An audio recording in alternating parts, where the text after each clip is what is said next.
This government meeting is brought to you by Eastworks and our local cable subscribers.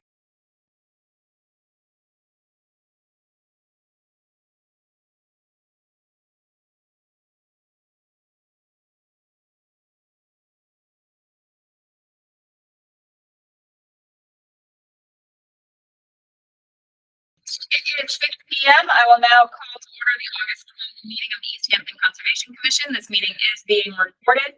This meeting of the Easthampton Conservation Commission will be conducted in person and simultaneously via remote participation online to the greatest extent possible. Every effort will be made to ensure that the public can adequately access the proceedings in real time via technological means. In the event that we are unable to do so despite best efforts, we will post on the City of Easthampton website an audio or video recording, transcript, or other comprehensive record of proceedings as soon as possible after the meeting. Should an interruption occur in which the online meeting ends abruptly, both the in-person and online meetings will not be restarted, and all agenda items will be automatically continued to the next scheduled meeting. Are there any public concerns, non-agenda items? Anyone here for something that's not on the agenda? Yes, I'm Jim Gracia. I'm doing a septic system repair on Clapp Street in Easthampton. And I submitted hard copies this morning, and I sent the digital copy to the conservation agent's email. Yep. And I just wanted to make sure that I get on the agenda for the next meeting. Remind me please of the address. 48 Clapp Street. Okay. And you sent things to Cassie Traeger's email or to the Well, to the conservation.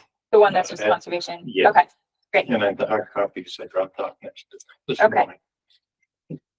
So I'll be putting the ad in the paper, so if someone can let me know what time, or do you want me to just put 6 p.m. on the 6 p.m. 6 p.m. Probably right answer. All right, that's good.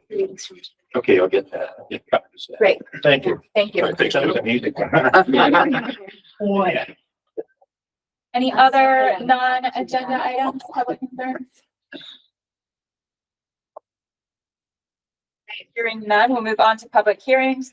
Our first order of business on the agenda is a public hearing for an abbreviated notice of resource area delineation filed by GPA Geoenvironmental on behalf of Crown Meadow Corporation at Holly Circle and Crestview Drive, map 166, lot 75 through 80, 83 through 89, and map 171, lots 14, 1, 14, 2, 15 through 22, 25 through 29. This is Mass DEP file number 1510327.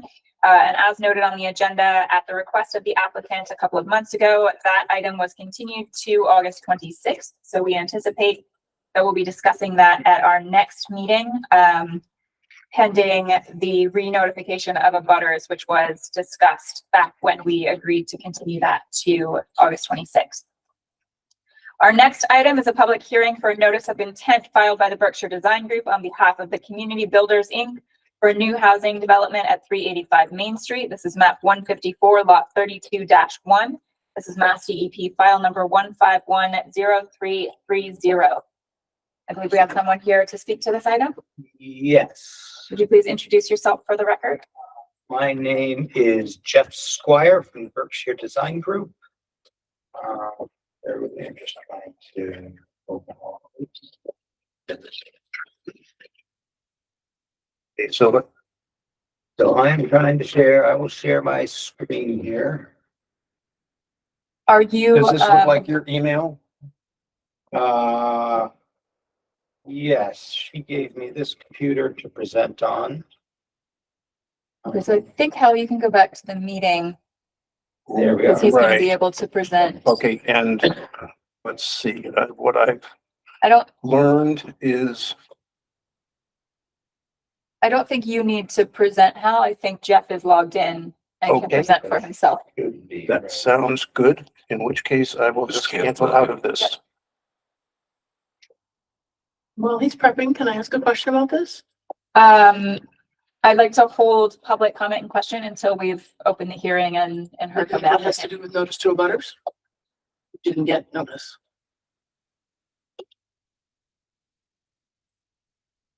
I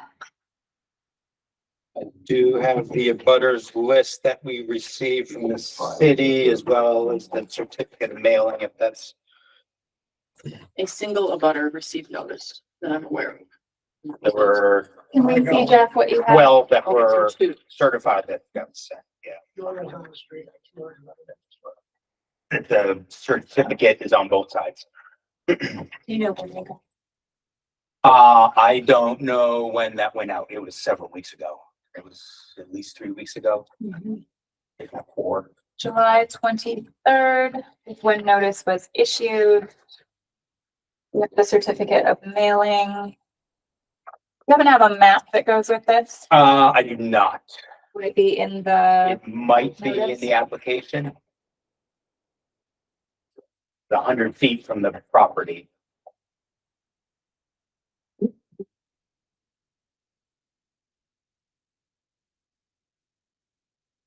Is that one picture, you say one guy on Zoom and that's it? I'm sorry, you're asking a question that I don't understand. What, It shows one guy on the screen up there. Is that the only guy that's watching this remotely? at the present time, that's correct. Really?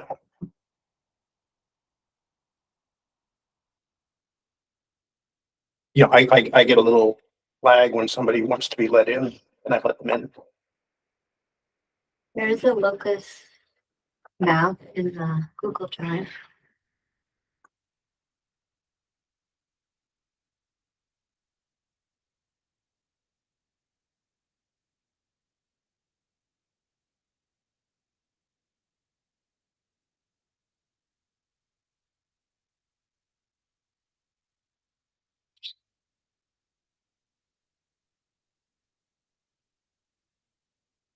What's the name of the person that said that they didn't receive anything? She said only one person said they did receive. Only one person said they did receive something. No, the Hibbards on True Hard Drive did not receive anything. Depends on what side of the. They told me about They received the notice of the other public hearing, but not this notice for this public hearing. Someone from 13 True Hard Drive should have received a notice, and someone from 11 True Hard Drive.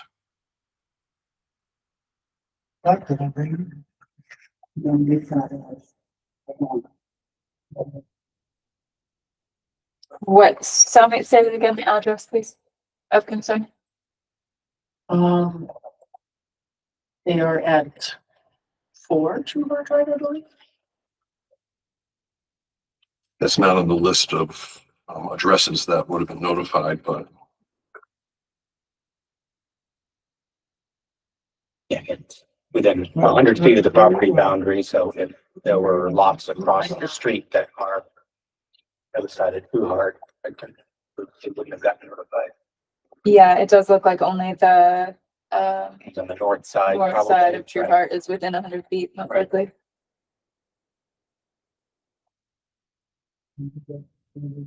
Yeah, everything, I think a lot of folks know we're between agents, and so we're not quite as organized as we usually are with these sort of things, but everything I'm seeing here checks out based on the map, and the list of abutters within 100 feet that I have in front of me, and the certificate of mailing. So whether those people actually received it, we can't vouch for, but we do have the certificate of mailing from the postal service, which is sufficient under the WPA.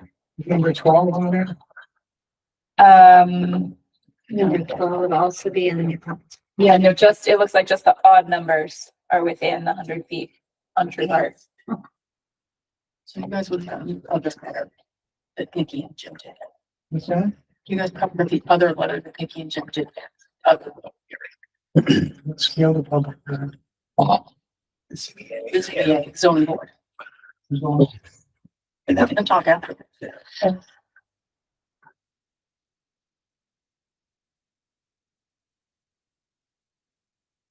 Jeff, I don't see any reason why you can't proceed. great. And yeah, if for whatever reason, you find an issue, then we can certainly restart. So my name is Jeff Squire. I'm a principal with the Berkshire Design Group here on behalf of Community Builders. This project at 385 Main Street has been in the works for a little bit of time now. It is it's a really a partnership between the Community Builders, who's a local affordable housing development company, and Kestrel Land Trust. This is become sort of the first of its kind in terms of partnerships in the country, and has gained some attention on that regard. And I'll just highlight some of the facets of that overall project before delving into the specifics of this particular proposal. But it's Community Builders is a local affordable development company. They've got a number of projects in the area, from Connecticut to recently completed a project at Village Hill, Northampton. But they've got a long history of very successful projects in the Pioneer Valley and beyond. This site at 385 Main Street has been on the market for some time and targeted for all sorts of purposes. This is a survey that was done by Northeast Survey a couple years ago to both pick up properties that boundary property lines, as well as wetland resources, which were part of an ANRAD that was submitted by GZA, I think in 22. I think got approved in 23. I'm not positive of the date, but at least insofar as the delineation that is shown on these plans, all that has been surveyed and reviewed in the field and approved. So those are the boundaries that we're working with. This overall property is roughly, it's comprised of 3 parcels. There was a subdivision that was formerly planned on the very northern part, where you can see this small cul-de-sac area. There's another parcel that surrounds it on its east side, and then the remainder of the property is a third parcel. So all 3 of these are part of this overall 53 acres. The wetland resources are highlighted a little bit in the upper left-hand corner there. The front part of the site is predominantly open field. Some of it's been in agriculture in recent years, but primarily open. The back portion of the property, where these wetland fingers become deeper and more ravine-like, the canopy is much more forested, and as it drops down to the manhan. There's a former agricultural access road along that sort of subdivision road, if you will, along the northern edge, but the remainder of the property is widely undeveloped. These are the views. These top 2 are both from that access road. So you can see in this upper right-hand corner, this is the access road that leads back to the fields. To the left is that wide open field that I was describing, and then the tree line in the back is really along the property line. The Community Builders also own and manage College Highway Apartments, which is just to the south of this property. And so that's an affordable senior housing development that is part of the overall comprehensive permit that has been submitted to the town, because they're rehabbing some of those units. And then this lower view is from the opposite corner, really just beyond this tree line you see here, looking to the north, residential properties, but on the north side. And this sort of depressed area in the lower right here is that wetland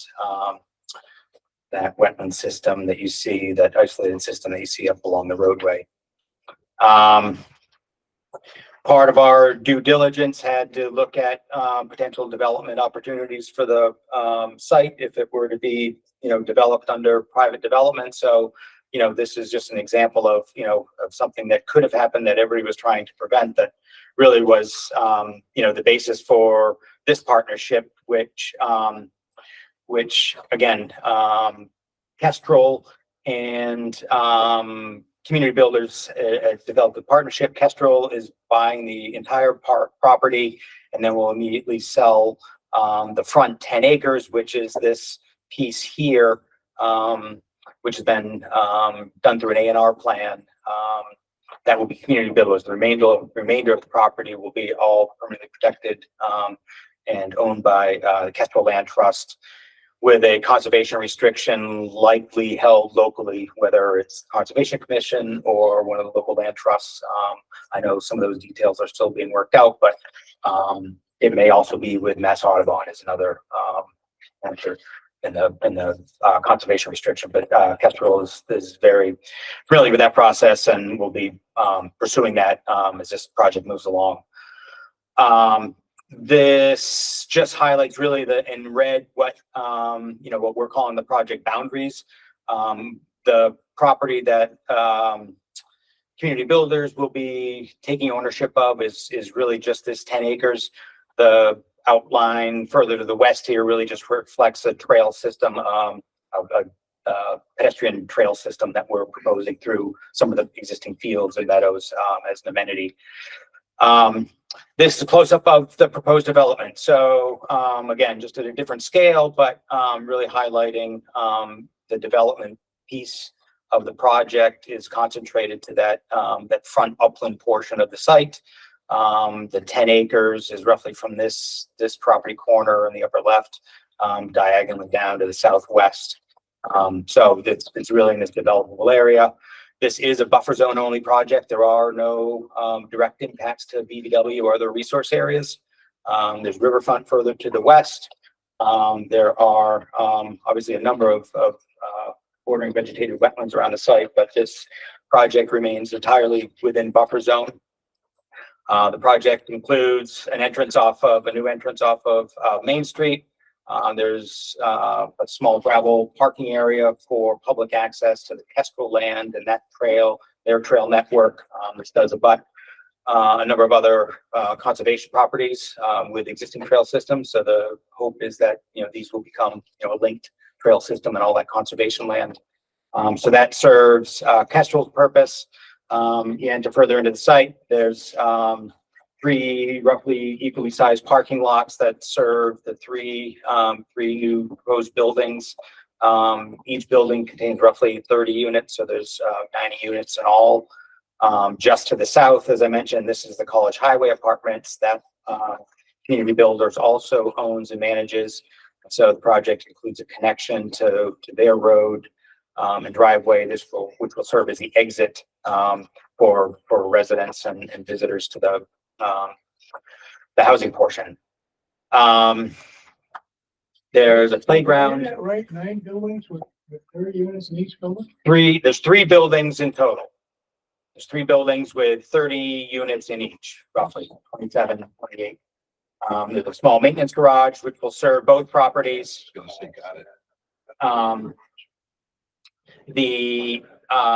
a playground proposed in the back. The remainder is really emergency access adjacent to the buildings and open fields, really just as they are now. One of the key appeals to this site was that these buildings, due to their scale, are set back quite a ways from the road. 170 feet, I think, is the closest one. Putting these on the axis, so you're looking at the gable ends, offered views through the buildings and between the buildings to maintain some of those view corridors of that open space and those meadows, which really is to be preserved to the extent that we can. There is a tree line along the roadway and bordering that wetland that we don't plan on disturbing at all. And then obviously there's a number of other plantings that are proposed as part of the project. There's a trail system. This is a 30-inch wide, gravel pedestrian hiking trail, really just to offer a place for both residents of the new project, but also the ones that currently reside at the College Highway Apartments, just as a site amenity to get people out into that beautiful area. Couple elevated wood bog bridges, really, over these little fingers of wetland. If you saw these in the field, it's really especially further east you go, these are just very subtle depressions in the meadow. But these are intended to have concrete curb on either side of the wetland, outside of the BVW, and then span with a simple wood bridge, pedestrian bridge, like you can see at trail area. We've got a couple of those proposed just to get across some of these little depressions, but otherwise, the work proposed in the western portion of the site is pretty minimal. Again, just a view of, where the project sits, relative to the entire property, and that the other open space that's going to be protected. So these are the little sections of, trail system that are going to extend off what TCB owns, which, extend the project limits, but it's solely for the purpose of this trail system. And again, just highlighting, what will be conservation land. It'll include all this western property, as well as that northern, former subdivision road that is in existence. Stormwater wise, there are a couple of different elements proposed. The soils out here are not outstanding. They're D soils, so they're fairly poorly draining. They don't have a high infiltration rate. So the biggest challenge with this is detaining some of that runoff during the larger storms and just giving that an opportunity to infiltrate. And so the smaller storms, it's not too much of an issue because we have spread out the drainage areas, as much as we can. We've got a long vegetated swale on the eastern side of the parking lot that will collect and convey, the majority of the runoff from the parking lots overland through a series of stone diaphragms, weirs, vegetated swales, trying to take advantage of that long linear flow as much as possible. When we do have those larger storm events where we need to detain a lot of water, one of the limitations with this is that it doesn't hold, a lot of water during the 50-100 year storm. So there is a subsurface system that will be, this is a, I say conventional, but it's a, subsurface storage system like you typically see under parking lots. But this will all be covered over and grassed over. So these will be, completely hidden. It's really just a storage mechanism for these larger storm events. So this one in the northeastern portion of the site is primarily for the road runoff. There's also one proposed between these two northerly buildings to handle all of the roof water and some of the runoff from the rear portion of the site. We did provide a stormwater drainage report and permit application to the DPW. I did confirm with them that it was received and under review. I emailed Diane today to see if there was an update, and I understand she's out until Wednesday, so I didn't have any new news on that front. But barring any other questions from her, at least insofar as we feel comfortable that, it does meet all the stormwater standards, meets or exceeds them. And again, there are no discharges within BVW or other resource areas. It's strictly overflows in buffer zone. And this is just a black and white image of that same stormwater system, but just so you can see a little bit more detail that swale, that vegetated swale that I was talking about, which will also serve, if you see the planting plan and the site renderings, that will also serve to as a buffer and screening. This is a number of native trees and plantings proposed along that edge to help buffer the project to the extent that we can. What else? There is, I know there's been some discussion, this wetland system here is kind of unique in that it's really isolated from the rest of the site. It was not picked up on the original survey, but something that we discovered through our site investigations. This is a wetland, but it's also really a detention system of sorts, because there is a culvert under Route 10 that presumably ties into that stormwater system. It didn't show up in the survey. We've looked at DOT Mass Highway layout records. Their records are really old and don't indicate anything. This is just a picture of that culvert. It's a 18-inch cast in place or concrete culvert that, it's got a stone protection leading up to it. It is, it looks like it's in great shape. There's, like as I said, no real record of where that goes according to the DOT plans. We did do some investigation into this catch basin structure, which is located directly across from it and make the logical, place to connect to. This was full of water when we opened it and tried to look, so we couldn't see to the bottom of it. But again, DOT doesn't even have record of this catch basin, so I don't, we can continue to investigate. But I guess the long and short of it is, realizing that was, a potential concern. One of the goals of this project was to divert all of this stormwater that would potentially be feeding into this wetland system away from that. So in many ways, we're not discharging any additional water to this wetland system. We're actually probably reducing the flow to that. So we're not too concerned that, that culvert will result, that this project will have a negative impact on that, both that wetland system and the culvert and its ability to, function as it is now. So that was just what that last image was for. But I think otherwise, like I said, it's primarily a buffer zone project and does meet all stormwater standards. And we feel as though, it's great use for the site given the net benefits of that additional conservation land and potential connections to the west. So we're pretty excited about this. Thank you, Jeff. Yep. All right. Unconventionally, we know because of a pop-up thing that came up on the screen that the computer is going to restart in an hour, which, as you know from what we said at the beginning, is going to have to automatically cause us to continue everything.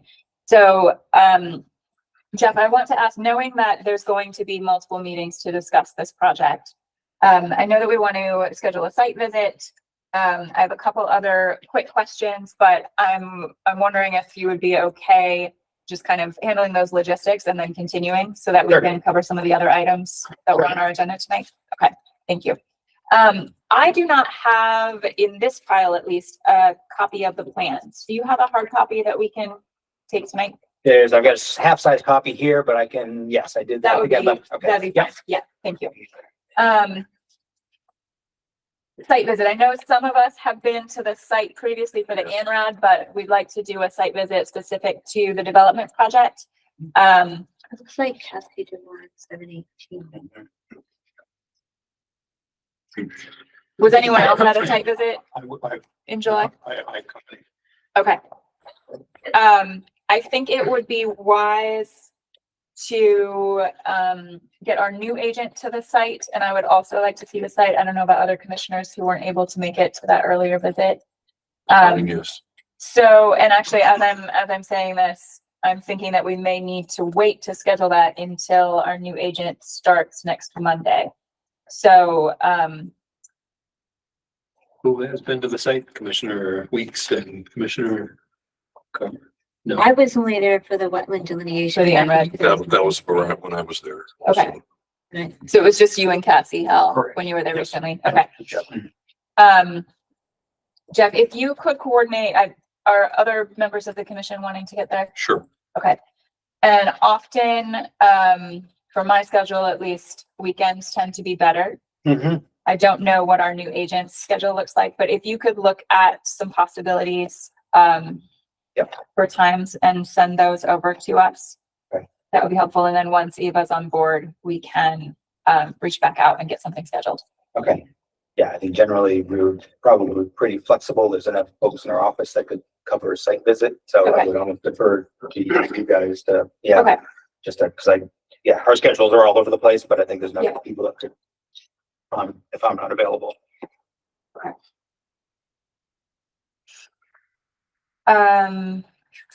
Is that Cassie's computer? Yes. Can you, I think, I'm not sure.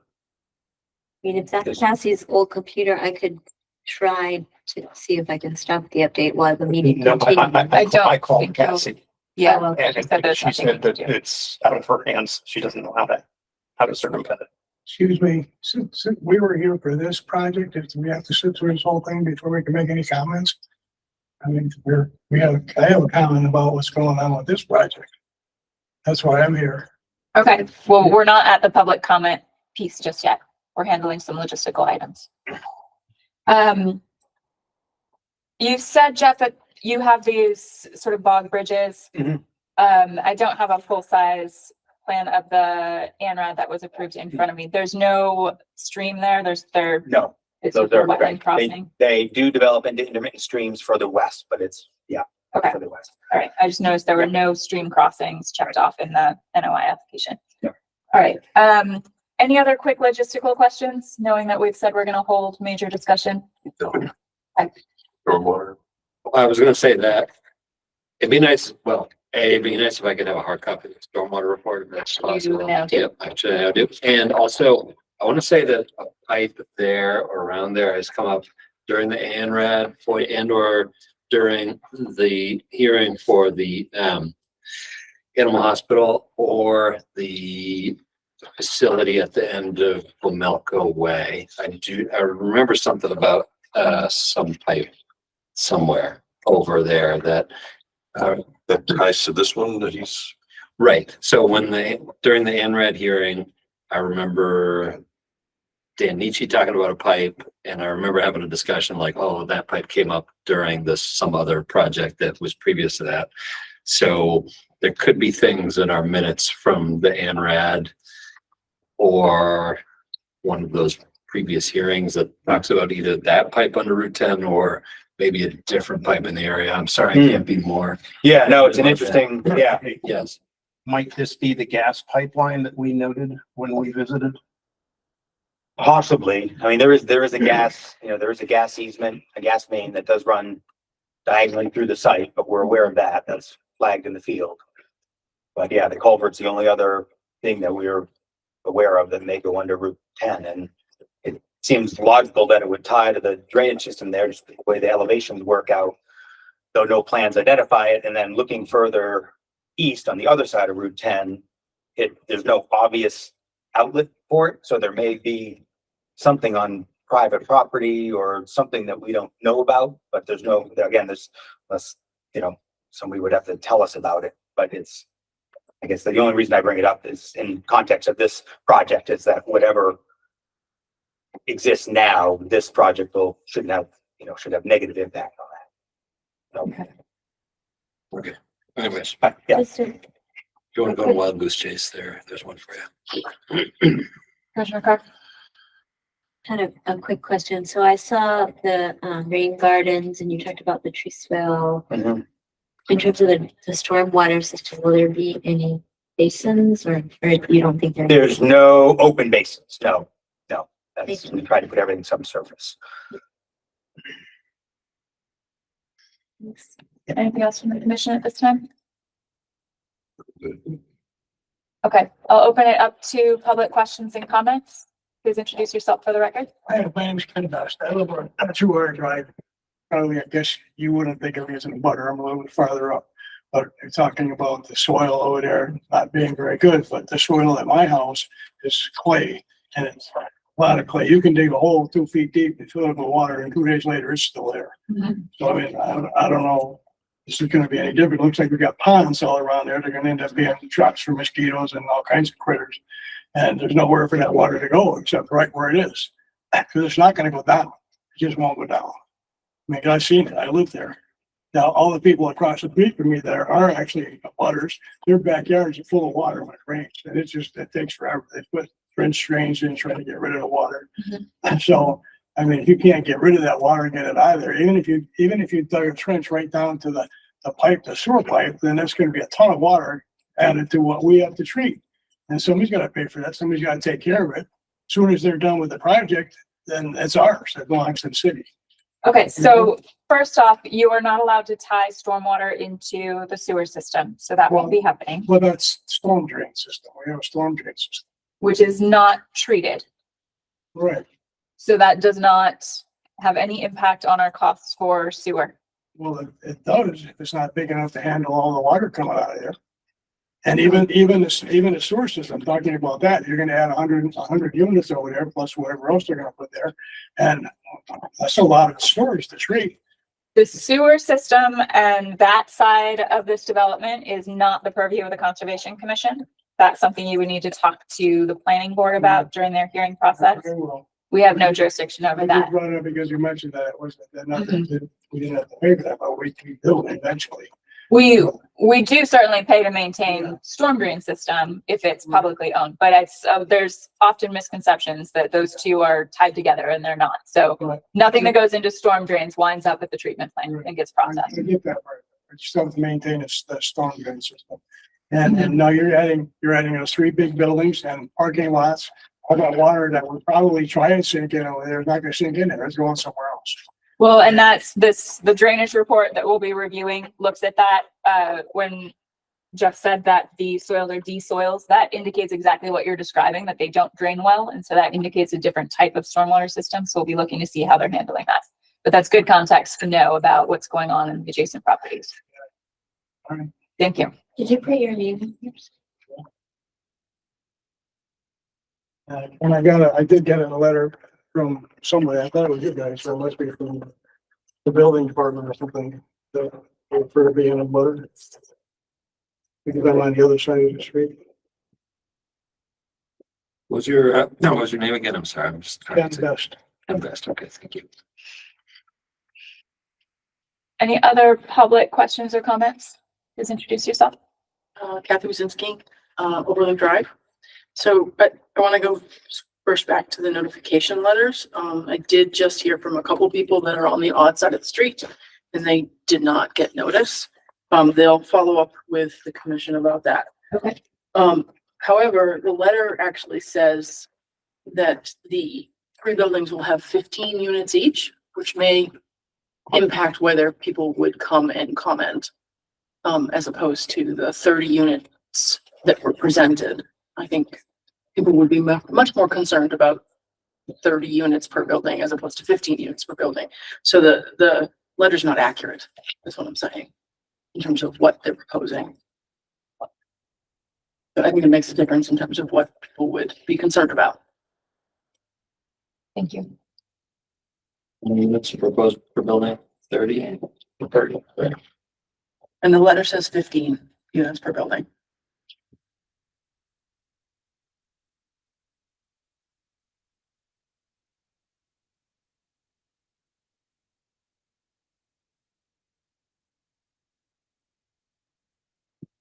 Any other comments, questions? No, it's got nothing to do with you guys, but the traffic and stuff that's gonna come out of there too. I'm sorry, I didn't hear that. Well, the traffic that's gonna be coming out onto the main street, you got 100 more cars coming out of there. You can't get out of 200 drive now as it is. You really can't. It's a lot of traffic going on Big Y in that whole road. People just go from Northampton to Westfield through that road. They don't stop. And they just fly through there. I appreciate your concern. That is also a matter that the planning board, I presume, would be looking at. I just wanted to bring it up. I mean, it makes it sound so great, like it's a nice place, and it probably would be, but it's just not there. That's just a terrible place to put it. I've always thought it was a wetland. That's why we moved out here, because there was nothing there. And now we're changing the whole appearance of the whole place, you know? I'm sorry, it's coming on over to that. My opinion. Gary. So Garrett Stover, I work with the Piscoma Conservation Trust. And as most of you know, at the far end of this property is what was the original Armory Meadow Conservation Area. There's in the last 12 years, Piscoma acquired the land to the northeast. That's now has an extensive trail system on it. And so I walked in the area back of there, and it's one of the most impressive intact wetlands that I've seen along the Manhattan River. Very few bases, dragonflies, the whole 9 yards.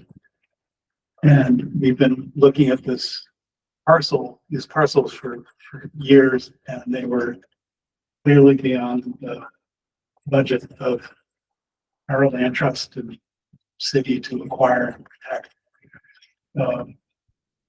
So the fact of this partnership that, you know, concentrating the development on the upland towards the front of the property, those ravines feed directly into the wetlands. So any scenario like the subdivision, that was the single family subdivision that was concept that was shown, would have been a real disaster in terms of impacts on the and I know we all love that view of Pomeroy Mountain. And you know, have anything in there is unfortunate, but this really is an amazingly good scenario considering what could happen there. Thanks. Thank you. Any other comments at this time? All right, so we will be looking into the abutter notification, following up on that to make sure that everything is in order. As I said earlier, from what I can see in front of me, it seems like it is, but we'll take a closer look at that. We will be following up with you, Jeff, to get another site visit scheduled. And with that, we'll be looking for a continuance to the next meeting, which is August 26th. That's also a Monday. Yes. To continue to August 26th at 6 p.m. Do you have a second? Second. All those in favor, roll call vote. Weeks. Aye. Patrick. Aye. Brian. Aye. August. Aye. Carr. Aye. Motion carries. So we'll continue this item on August 26th. And thank you, Jeff, for your time. Thank you very much. Thank you. I go second on that motion. Thank you. Sarah, second this. Thank you. You pass this computer back. Great. Thank you. Thank you very much. All right. Our next item is a request for determination of applicability filed by Carol and Ronald Lauren at 0 Glendale Street, map 142, lot 6, for confirmation of agricultural exemption. Do we have someone here to speak to this? Yes. Great. And Carol, I am somewhat familiar with the scenario from the information that Cassie left us, but could you please give us introduce yourself and give us a quick overview? Sure. So I'm Carol Lauren. I'm one of the landowners. The parcel is at assessor's address 0 Glendale Street. It's right on the side of the Green Bridge on Glendale Street. There's a long deep lot that goes back. It's Hayfield, APR Hayfield. There's about 25 acres there. And before we purchased it in 2004, I believe, the city, and sorry, Jim Gracia had to leave because he was involved in it. Apparently back whenever Oak Ridge Circle, which is a small subdivision above the side of the field, Applewood Circle's there, Oak Ridge Circle, it was put in.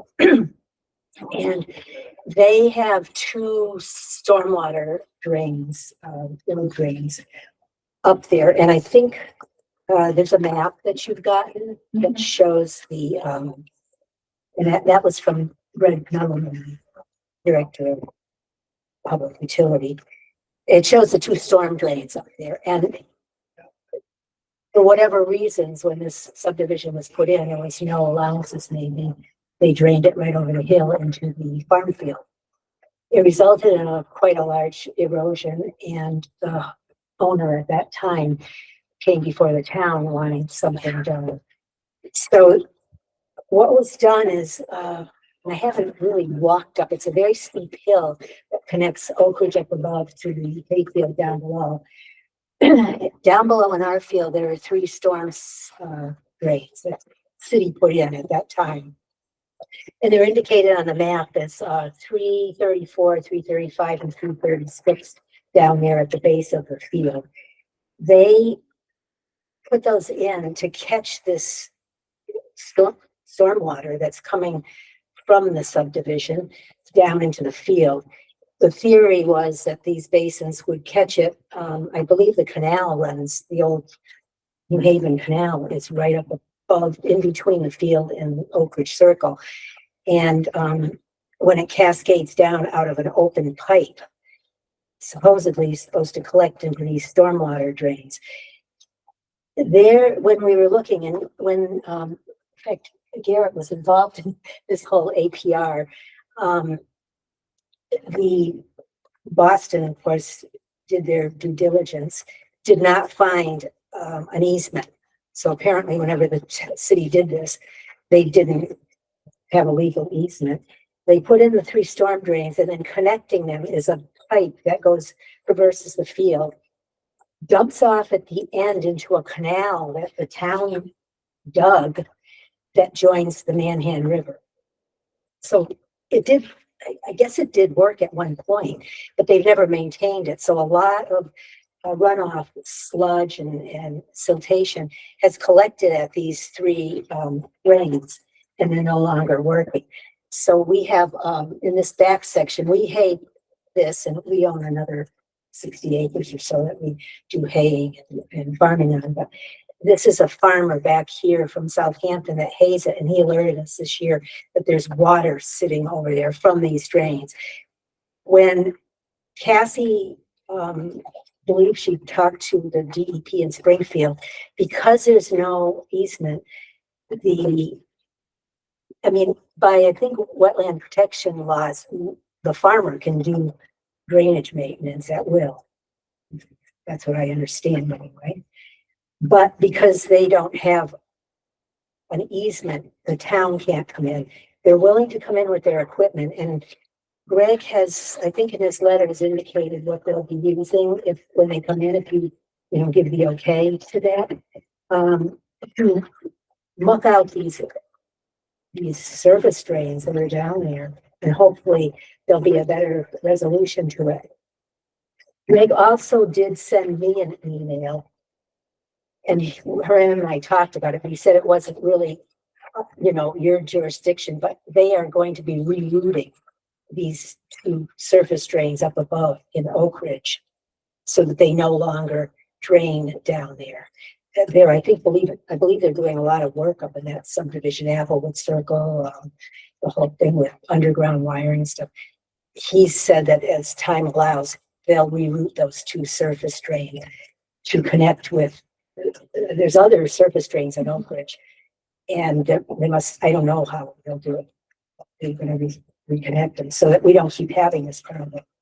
But because it's not us doing it, it's the town, they need your okay that their method of doing this is fine with you.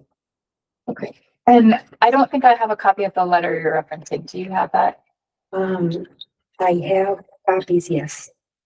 Do you have the copy of Greg Nettleman's to Cassie? No. I don't see that. No, it's not in our file. I don't see it on the online storage either. This is the letter, and this is the map. I printed, I don't have a color printer, so these are the surface drains that they're going to clean out. This is Oak Ridge Circle. These are the 2 surface sewers there that just dump out of a pipe that then just runs down the hill. And this is his letter to email to me saying that, yes, they are going to reroute this. My husband and her did a long site visit, and she's got lots of pictures and stuff. Yes, yeah. I think everyone was invited, but I think it was just Cassie that attended.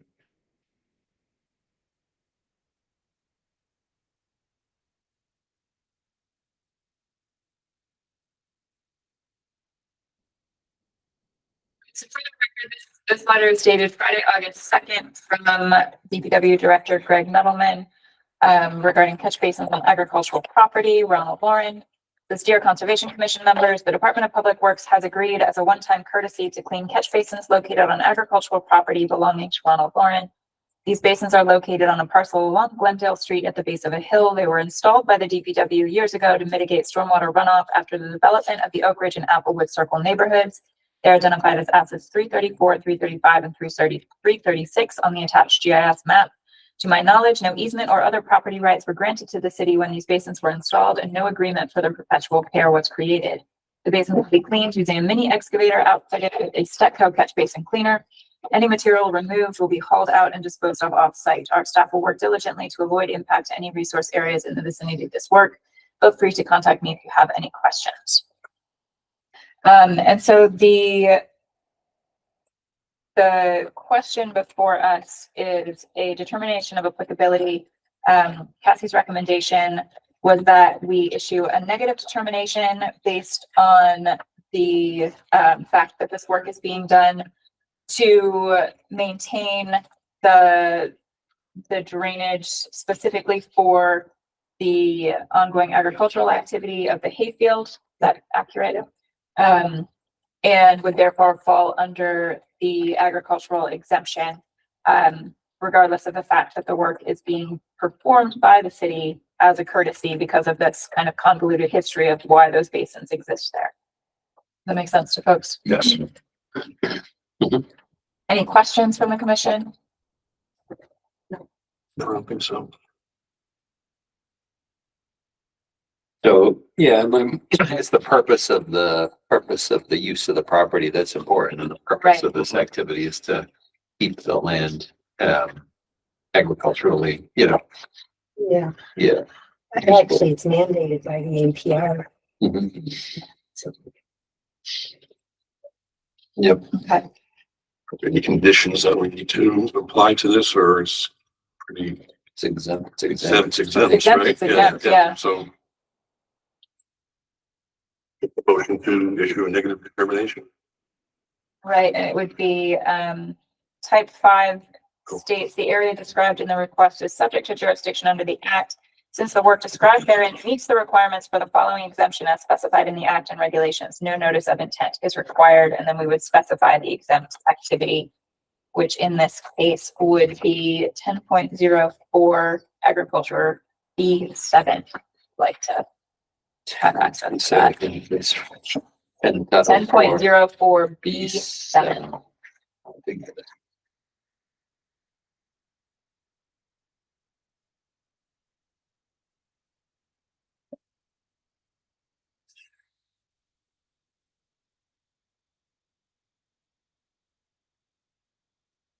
Good. So I'll make a motion that we issue a negative determination number 5. That the area described in the request is subject to jurisdiction under the act since the work described therein meets the requirements for the following exemption as specified by the act and the regulations. No notice of intent is required. Second. All those in favor? Weeks, Aye. Budrick, Aye. Ryan, Aye. August, Aye. Carr, Aye. motion carries. Can I borrow your pen? Sure can.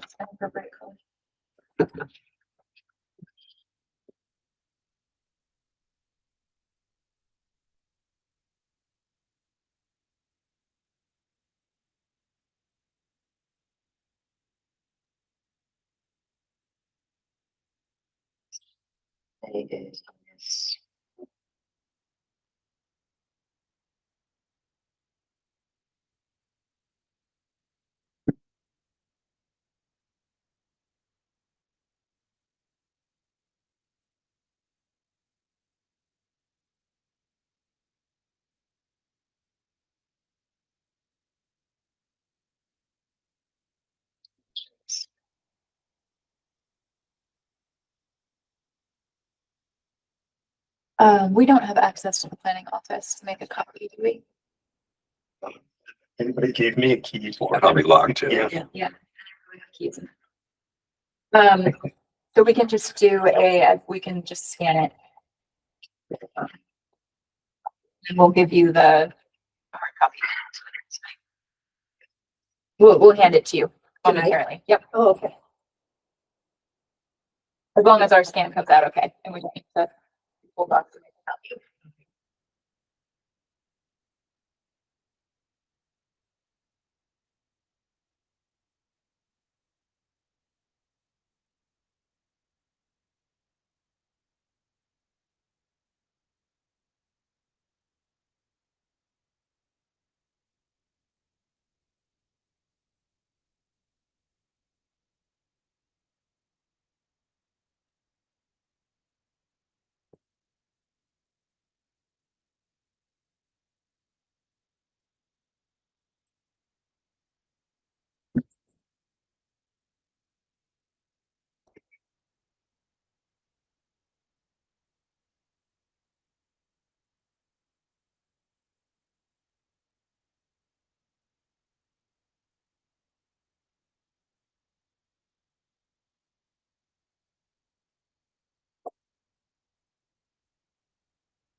Do that in a while.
Okay.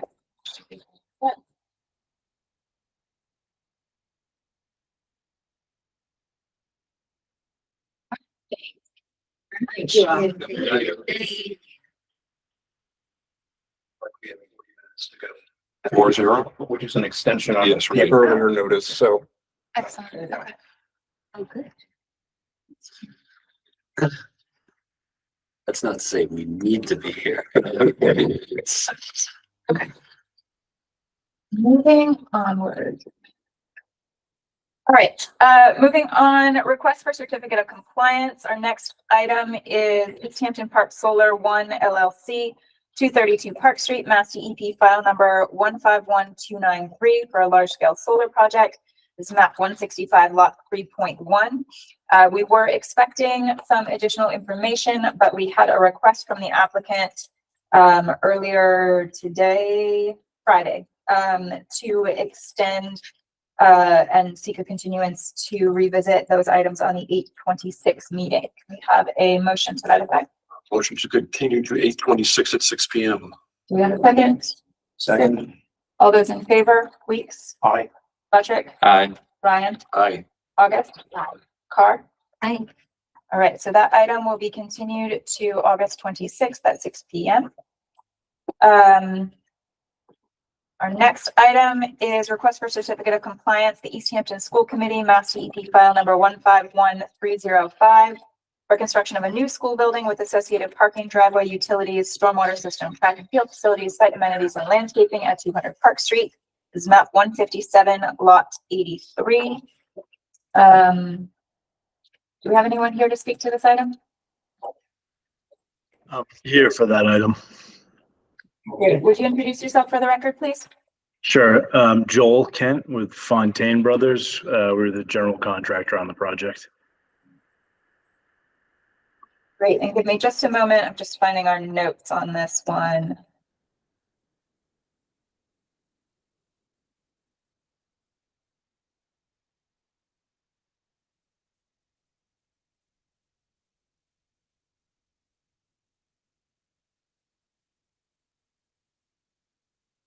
All right, I think this actually refers to an issue you may have discussed at the previous meeting when I wasn't here. Yeah, I'm not familiar with it, so. The notes from Cassie indicated that she contacted Larry Carnes of the school department about the dumping and future management. He confirmed they're working to remove material and will execute the O&M plan into the future. Joel Kent provided the as-built as well as confirmed the underdrain outlet for the main rear basin will be marked on site. Can anybody fill me in as to what that discussion was? I don't think we discussed that. So they were mowing and dumping all the clippings over the underdrain. So they asked them to have them all removed, and then we also asked to have it marked so that it won't happen in the future. Okay. Do you have any updates on that, Joel? Yeah, so we actually had a custom sign made up, and I went out and I had that installed last week. I went out and verified it myself on Friday, and I do have a picture if I could put that up for the commission now, if that's helpful. Yeah, that would be great. Do you have ability to share your screen, or do we need to give you that? We have to give it to them. Okay, no, that doesn't do it. No, hit cancel, Hal. Okay, I think we need to try Put the the, dots under him. yeah, hover Dots. over him and try the 3 dots. Yeah, I think you have to be on top of him, maybe. whoops, I'm sorry. Oh, hell. Full screen. Hell. There you go. Full screen? Yep. Okay, so hover over Joel and you should get 3 dots popping up.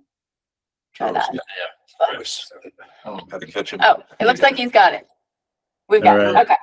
Nice. I'm over his right eyeball.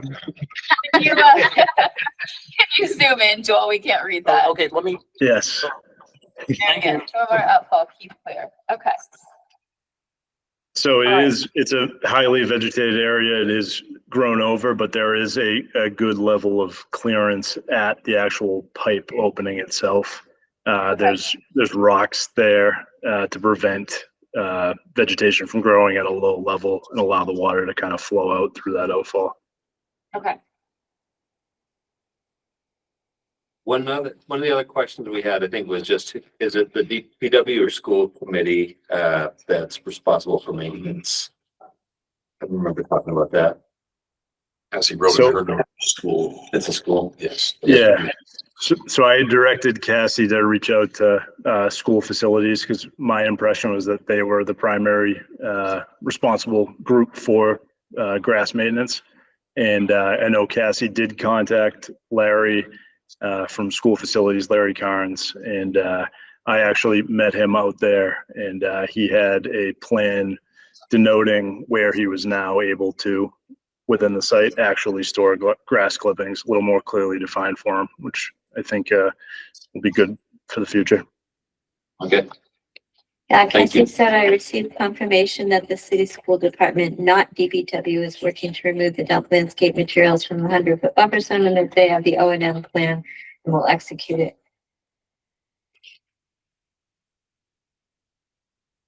Right. We do have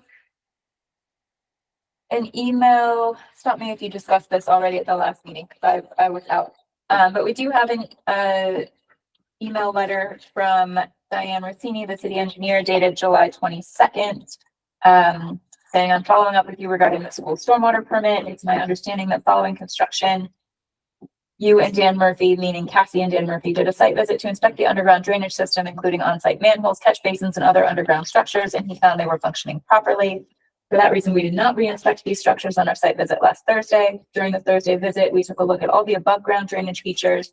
There was a few inches of rain the day prior, Wednesday, and all the infiltration basins were not holding much water less than 24 hours after the storm, with some water trickling out of the inlet into the basins, which indicates to me the basins are working properly. All of the other above ground drainage features appear to be functioning, and there was growth established throughout the site. The only thing of note was that there was evidence of dumping of yard waste along the perimeter of the property near the wetland buffer zone.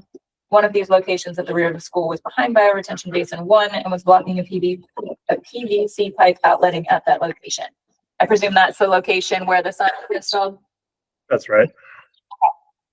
All right, so we have the necessary inspections from the city engineer, both the former and the current. Do we should have our stamped as-built. Let me just make sure I can find them here and confirm that.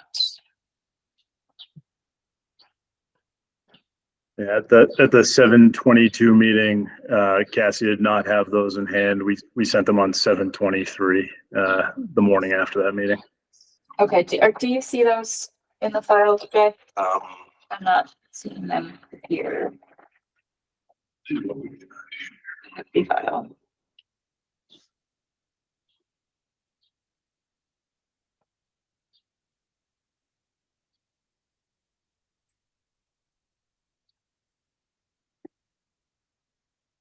Photos from the 718 site visit as well, if anyone's interested. We went through those last time. There is a copy of the as-built and digital. You got it? And they're stamped. Yes. There's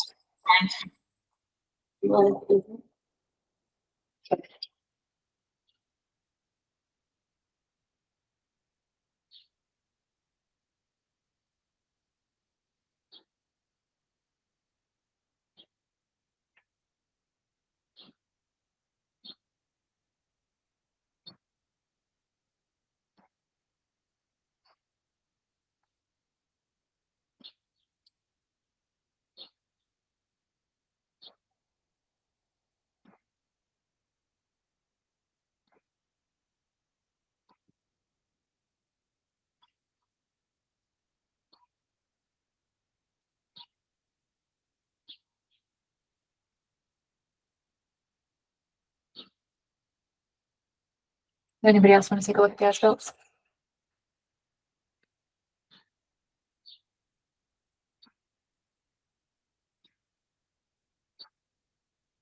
They get the screen.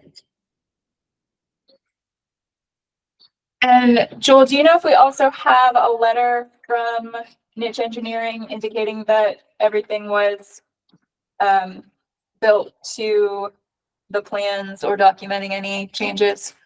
Yep. So Matt Broussard, the senior engineer from Niche on the project, did appear with me at the 7:22 meeting and did provide that letter of compliance in advance of that meeting. Okay, so we should have that as well. We'll just need to double check that.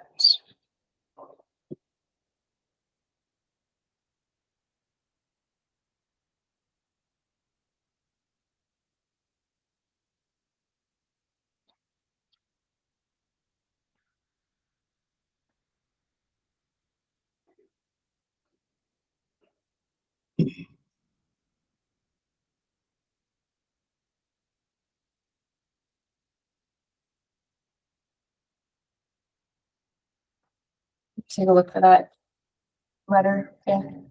And I'm not seeing the current things, that's all. I see a letter dated July 22nd from Matt Broussard. What's it under? What? COC engineering certificate. Okay.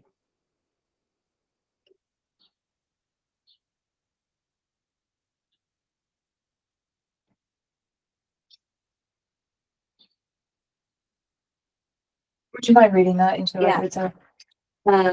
Dear Conservation Commission members, Niche Engineering is the engineer of record for the recently completed Mountain View School project. We are providing an engineer's certification related to the stormwater management system constructed for the project as required by the order of conditions. DEP file number 151-305. Our certification is based on our visual site observations made during the course of construction, on our review of record utility documentation provided to us by the project contractor, and on our observations made during a final site visit conducted on July 21st, 2024. The field report for this site visit is attached. Based on our visual site observations and on review of record documents as noted above, we hereby certify to the best of our knowledge, information, and belief that the stormwater management system has been constructed in substantial compliance with the approved construction documents. This pertains to the components and configuration of the stormwater collection and conveyance system and structural treatment. Best management practices such as deep sump hooded catch basins and a hydrodynamic treatment chamber. Non-structural BMPs included water quality cells / basins, gravel wetlands, level spreader outfalls, and bioretention systems. No deviations from the approved stormwater management system design or from the layout and extent of the project as they pertain to the order of conditions, such as buffer encroachment, impervious cover, or grading conditions were observed. Please feel free to contact with any questions. There was a substantial change to one of the basins, though, to add the under drain, right? What was done, yeah. That was done after the order of conditions was issued. I think so. So It is was that like- last paragraph incorrect? We didn't amend it order though, right? Yeah. Something. Did we? Yeah, because Yeah. wasn't draining properly and we did a site visit and we had to put a drain in the middle of it that drained out the back. I would say that that's like constitutes approval of that element of the stormwater management system. I think it was an amended order. And, or at least a vote saying that it was a minor. It's a minor change, yeah, something like that. Yeah. That's what it's- they're- And if, do you have the Is it in the? record drawings? Yeah, let's just make sure that's accurately reflected in the record drawings. Pretty sure I saw it, but,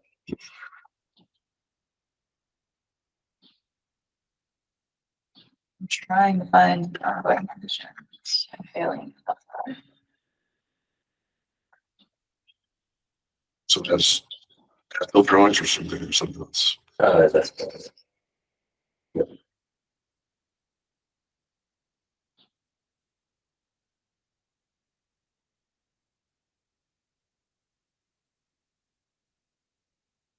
So I think that under drain that was added is represented on sheet C5. Yes, helpful. Thank Probably you. the, right? It was way out back, so that could be it there, right? And on May 25th, 2021, there's a letter from Cassie saying that at the May 10th Conservation Commission meeting, the commission voted to approve the proposed minor change, the installation of an under drain associated with the bioretention basin, and determined that as a minor change, no further review from the commission is required. Only the work is described in the attached proposed by Niche Engineering. Dated May 6, 2021 has been approved, and any other changes to the final approved plans of record must be submitted to the commission for review and approval. No changes to the original order of conditions were included in this minor change determination.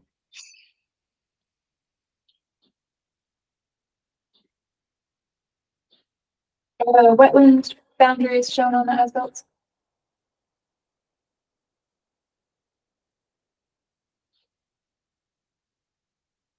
There's not identified on that sheet. You know, Joel, if the wetland boundaries are in the as-built? I'm thinking they are, they don't have an arrow pointing to it, but there is a dot dash line that looks like it's, Yep.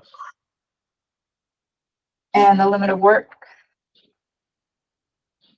this line here, so that, yeah, so there's limited work, yes. And we didn't have any replication areas, did we? No replication areas. We did, one of the items in the order of conditions was to install physical markers at the wetland buffers, and those are installed. Right, okay.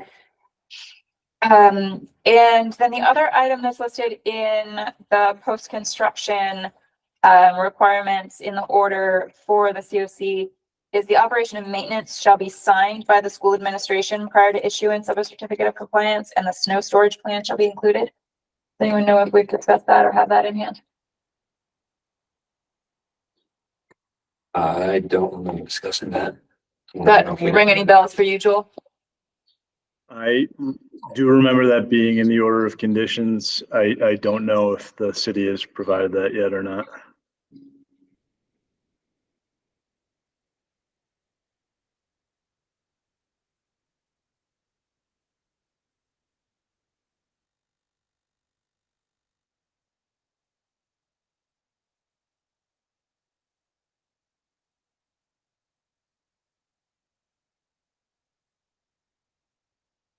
Do you see anything in the folders So with I that don't effect? know, that'd be here. Well, I see the memorandum on the minor change about the snow storage plan, but I don't see anything about the communication with them.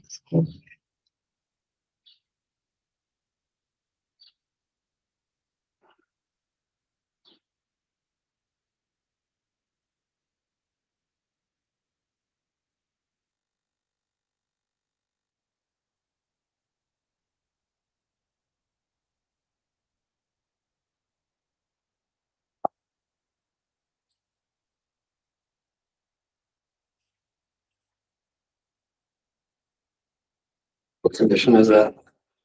This is 61E.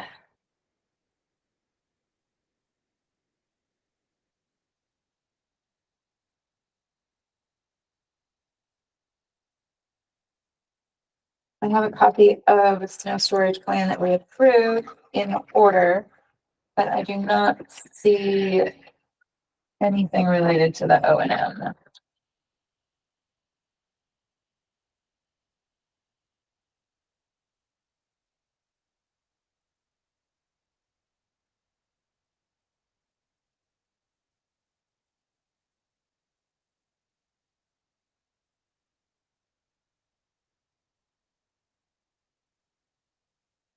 It seems like we may still have one outstanding piece that we need to track down.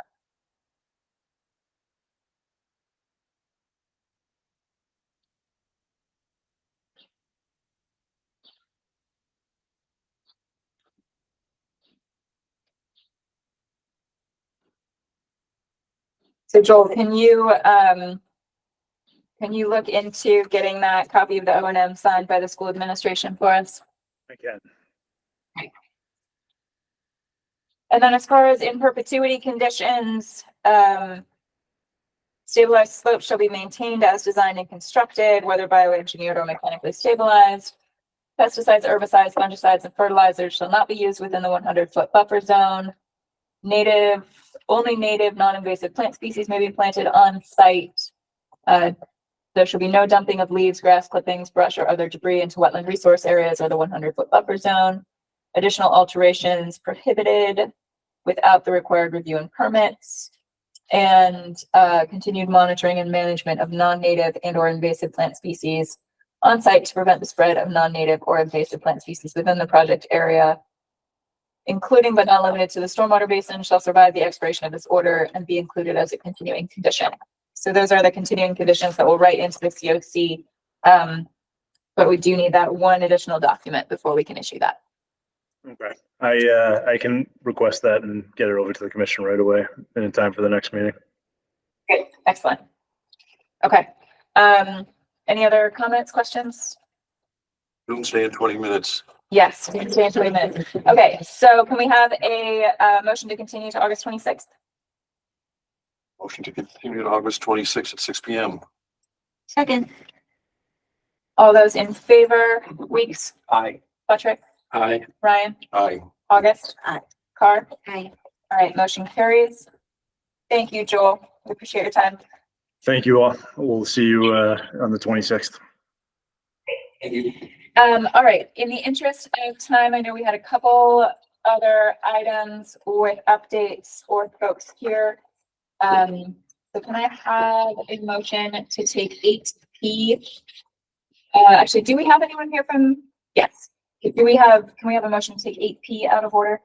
Motion to take 8P, if you talked about then. A second. All those in favor, Weeks? Aye. Patrick, Aye. Ryan, Aye. August, Carr. Aye. All right, compliance updates. This is Tasty Top Development LLC, 939597 Northampton Street, Mass DEP file number 1510322. My understanding of where we left off is that we are working through pre-construction requirements and we have come to a bit of a temporary impasse with regards to the required third-party inspector. Is that accurate? That is very accurate. Yeah, we reviewed over the scope of services that were sent out. I'm sorry, would you just reintroduce yourself for the record? Frank Demarinis, Sage Engineering. Thank you. And Stacy Top. We reviewed over the scope of services that were sent out to the environmental scientist, and they're not what was approved in the order of conditions. So we're asking that the same scope of services be sent out that were approved in the order of conditions. One example is you asked for a professional wetland scientist. That was not a part of the order of conditions. It said a review monitor, which there's people been in the industry for 30 years that would qualify as a reviewing monitor, and it's not a professional wetland scientist. And there's many other items in there that are very overzealous of the scope of services, hence driving the cost. $80,000 is extraordinary for reviewing a report. And so we're asking that they be rewritten and sent back out to bid.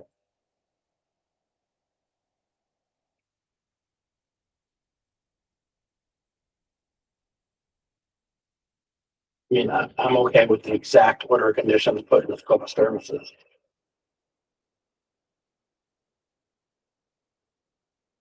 Well, we can't just copy a one paragraph.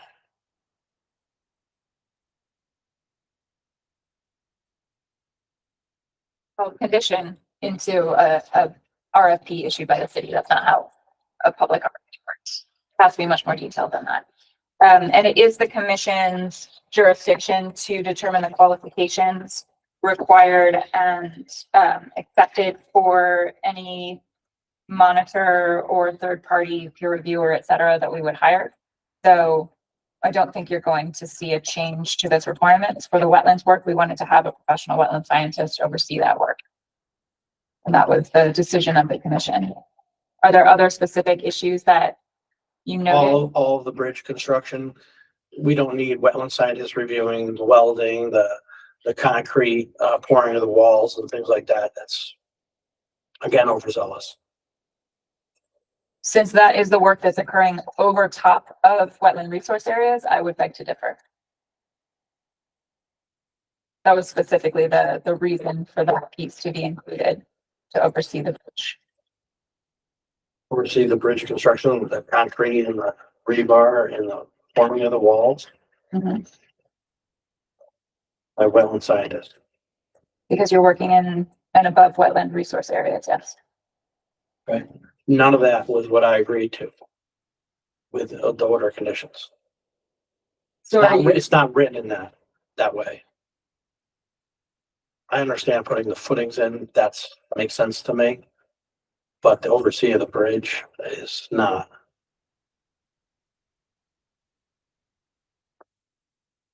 Do other commissioners have thoughts? There's resource area, so that's why we were heading in that direction.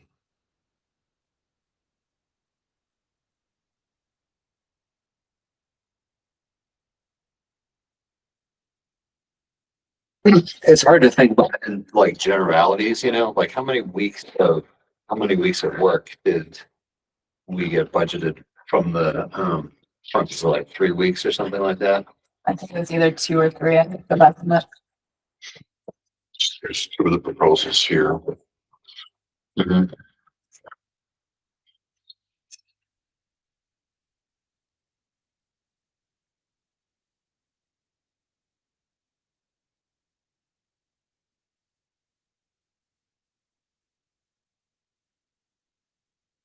Yeah, I know.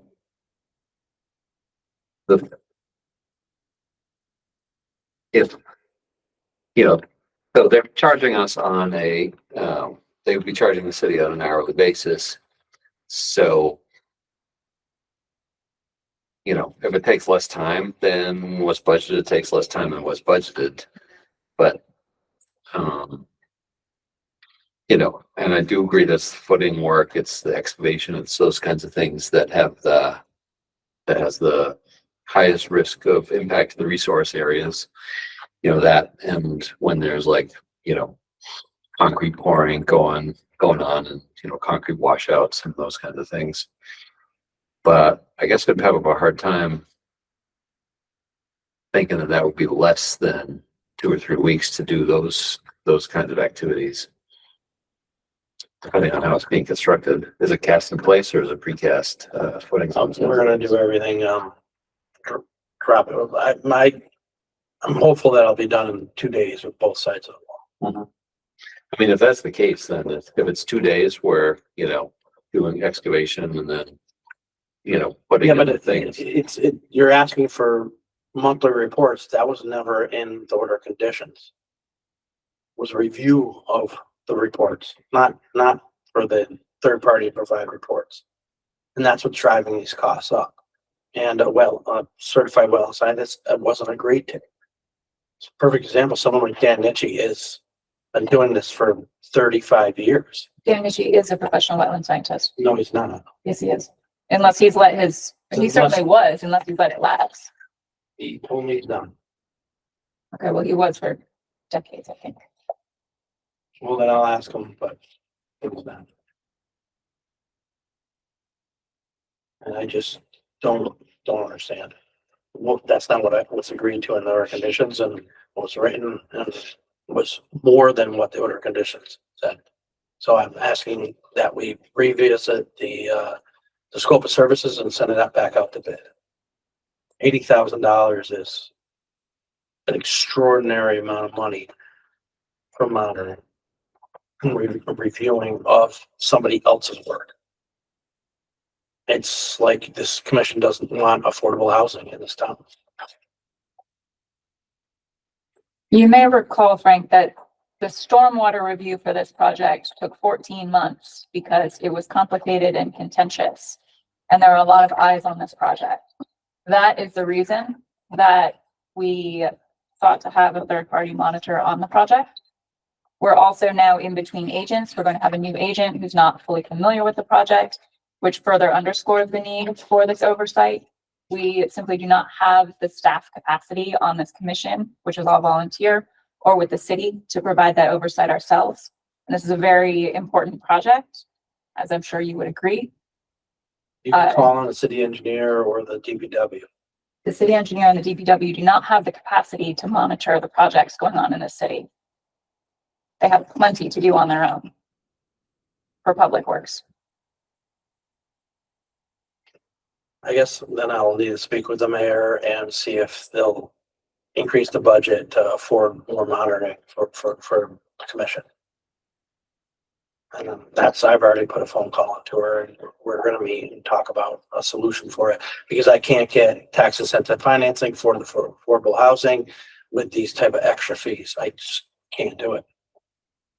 And the city needs to partake and help to get the financing for the affordable housing. So I'm backed into a corner, and I'm just trying to work with the situation.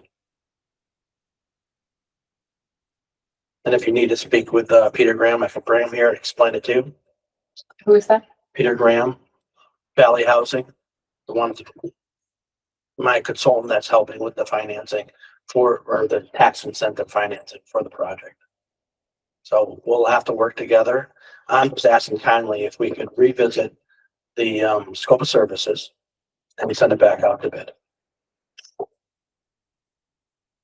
We can look again at the order and what was issued. To be quite honest, I don't know what it looks like at this point to reissue an RFP because of the staff deficits at the city level. That could take some time. It's certainly not something that any of us have the authority to do. So it's something we can look into, but I don't have any answers to that tonight. And the first step would be, we would need to revisit what we're willing to accept to uphold the order. And I'm not sure that we're going to make a lot of changes, but I can't say that without looking more carefully at what was included. Understood. And I think a contract is signed at this point, right? Isn't that? No, No, it's not. because we can't send We them. can't sign the to contract sign it without till they the agree money in escrow. Okay. All right, well, I guess we'll have to table it for now until we figure out a solution to this, because $80,000 to review monitoring reports is not acceptable. It's not, it's way too much money. So are you saying 80,000 all at once or For 80,000 the entire total? project, yeah.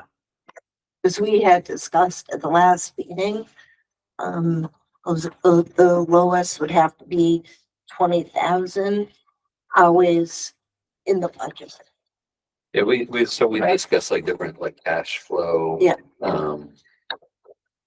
Scenarios, I guess. Does the commission have a budget for these type of services? No, Not that we know of. no, the state gives the authority to conservation commissions to hire third parties when we do not have the capacity to do things on our own and believe it's necessary to uphold the act. And that is exactly what we've done here. All right. Just trying to find solutions because I'm sure the city council, the mayor, they may fund it to get the tax incentive financing for the affordable housing. Just trying to find solutions. Understood.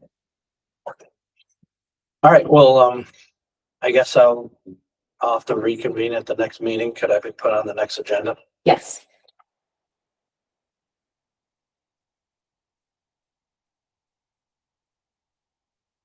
We don't need this is just an Yes. update. We don't need a formal motion. Thank you guys so much. Thank you for Thank getting out of sequence. I appreciate it. For a minute also, you can continue with, Do you know how much time we have left? 10 minutes. Approximately 10. Okay. Our next item, we have a motion to take 8Q out of order, Easthampton Housing Authority. We have someone there for this item? No. And you are 8O, correct? 8-0. Okay, so let's actually skip to 8O.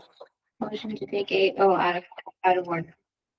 Second. All those in favor, Weeks, Aye. Budget, Aye. August, Aye. Carr. Aye. All right, so this is Haas Home Products LLC, 65 Lovefield Street, Mass. EP file number 1510325. Who moved that? Us. That was Sarah motion, Deb second. Yep, second. Okay. Sorry. Please introduce yourself for the record. Yes, I'm Greg Hawes. I'm building a single family home at 65 Lovefield Street. Uh-huh. And I just wanted to, with Cassie gone, I wanted to update the commission of where we're at within the plan. I did make a few copies, and I think for expedience, I'll just read it. And the first 6 are just updates for the commission. And the last one is a request for minor change. On page 2 is the amended plan that was accepted at the May 6th meeting, and on page 3 is the memorandum of those approvals. So this kind of goes over what's been done on that plan. There's a plant restoration area, which is outlined in orange on this map. It was planted in early May, and I plan to have GCA conduct the annual monitoring and reporting within the next few weeks. The piers for the carport, the green rectangle on the map, were put in its approved location. And we're set, and the carport is planned to be constructed also within the next few weeks. The pre-existing driveway has been removed, and the new driveway is planned to be installed in September in the approved location. The pre-existing 16 by 20 concrete garage pad has also been removed and will be restored to lawn area. This added floodplain storage, and it moved the hard surface area 15 feet farther away from the BTW. The rear of the pad was about 16 inches up above the existing grade, and that is only pointed out because the 100-year floodplain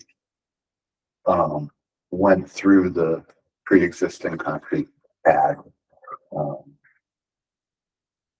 And number 5, the approved patio has been installed on the north side of the house. And it was installed with a permeable surface and base that I'm recommended by Commissioner Carr. And I wanted to let you know, without Cassie here, I'm used to just asking her, but I imagine I'll be submitting things, but I do plan to request a partial certificate of compliance in the next month for all the items on the order of conditions, with the exception of the annual monitoring and reporting, because that's into the future. And that's monitoring and reporting of the mitigation planting area, which should be the only item that remains. And the request is very basic. a 6-foot high, 16-foot long privacy fence on the northeast corner of the house outside the 50-foot BVW buffer zone was approved as a minor change at the May 6th meeting. That is the red line off the corner of the house. I had it as 16 feet. Had my surveyor out there. It would be much better for the purpose of the fence. The intersection of Love Field directly faces the house. So oncoming headlights are an issue. And so that's the purpose. So I'm requesting that the privacy fence be made 8 feet longer towards the driveway for a total of 24 feet instead of 16 feet. And that's within a lawn area? That is within the lawn area. Yeah. And the, yep. And it too is going away from the 50-foot buffer zone. Yeah. I don't see any issues with that. Any comments, questions from the commission? I don't see any issues. We are happy to approve that as a minor change. No problem. Shall we make a motion? Just as a, I move that we approve the additional 8 feet of privacy fence as a minor change. we have a second? All those in favor, Weeks, Aye. Patrick, Aye. August, Aye. Carr, Aye. motion carries. Thank you. Thank you. Thank you. We were looking for partial compliance. It's coming up. I will be. Just don't want you to be- Yes. Yeah, I still have a couple things to do. All right,